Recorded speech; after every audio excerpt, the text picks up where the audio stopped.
Danger. Combustible. Harmful or fatal if swallowed. Vapor harmful. Gamsol. Do you use odorless mineral spirits? I use them all the time. But is it a safe thing to be using in the studio? No, it's not.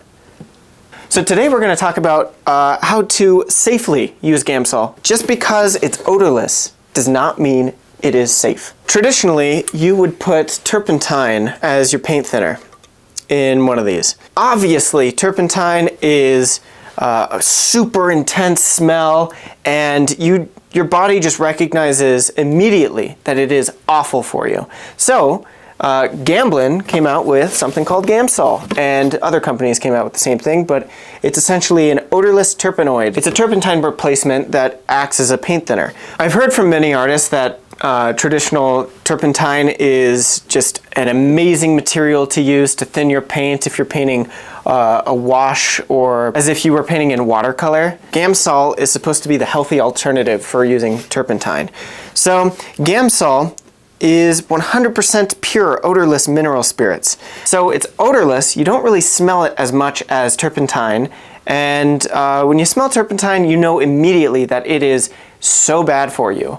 It's clearly toxic and you know not to be inhaling it often. But Gamsol definitely still evaporates. Not as much as turpentine, but it definitely evaporates. So if you're like me and you're painting with this right underneath your nose, with the lid open and you're painting covered in thinned out Gamsol, you just know, I can smell it right now, that it's not good for you.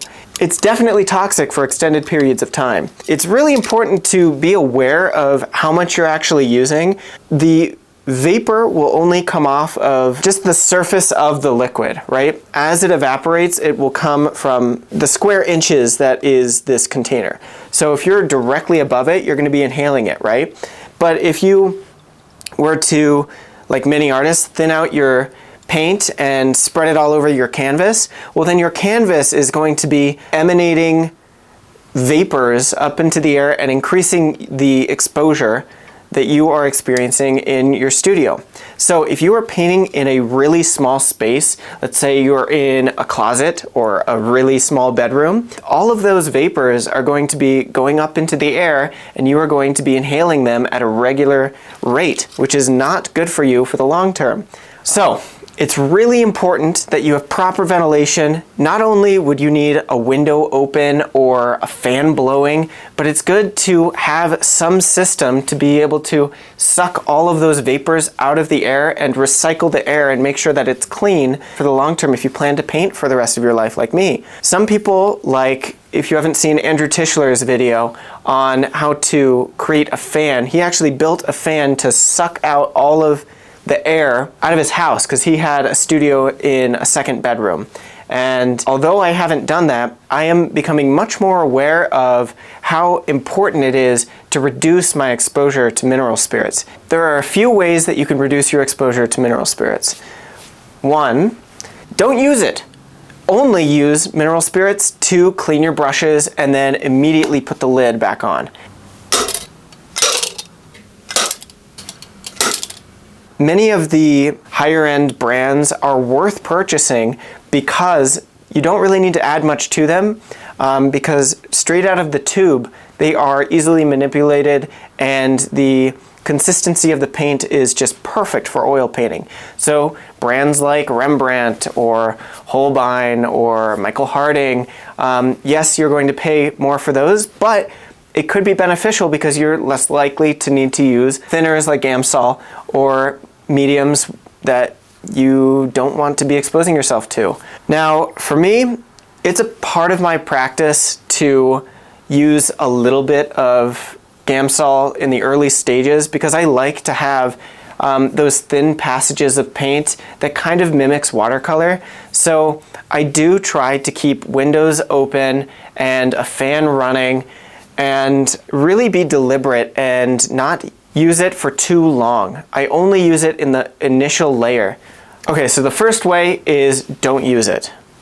The second way is you can use it, but make sure you have really good ventilation. The third way is make sure that you are, every time you're using your GAMSOL, if you're dipping your brush in there and adding it to your paint, in between each dip, you should be putting your lid back on the container. And that way you are containing the vapors that are emanating from that, and you're not exposing yourself to an unnecessary amount.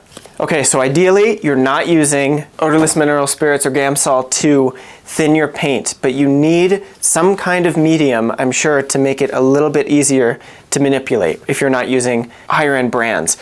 One of my favorite mediums is a solvent-free gel by Rublev Colors. It's called Oleo Gel. If you haven't heard of it, oh my gosh, you gotta get this stuff. It's a thixotropic medium, which is kind of gelatinous, kind of like liquid. Liquid's more liquidy, I guess, compared to this stuff. This is amazing. I can squirt it out right next to my paints, and it acts just like a stiff-bodied linseed-based medium. And once mixed with your paint, it acts kind of as a thinner. If you're abiding by fat over lean, you want to make sure that you're using less of this in the early stages and more as you go on. And if you must add a little bit of this to make your paint more easily manipulated, then you can just add a little bit of this. But just make sure you're abiding by fat over lean if you care about your paint cracking over time, which I do. I use GAMSOL all the time during every painting session, but it's just really important to be aware of what you're exposing yourself to. It's easy to know if you're exposing yourself to cadmium paints, like this cadmium lemon. If I see it on my hand, it upsets me. I'm like, clearly that's not good. If I start eating a sandwich and I've got cadmium lemon on my hand, of course I'm gonna be ingesting that. But generally, people are less aware of exposure to GAMSOL because it's kind of branded to feel safe. It's kind of an illusion. So you need to be aware of what you're using. So feel free to use GAMSOL. It's a great product. I love it. Fun fact, this stuff is so bad for you that Colorado has regulated it so you can no longer purchase these gallon containers. You have to buy them in very small 32-ounce containers.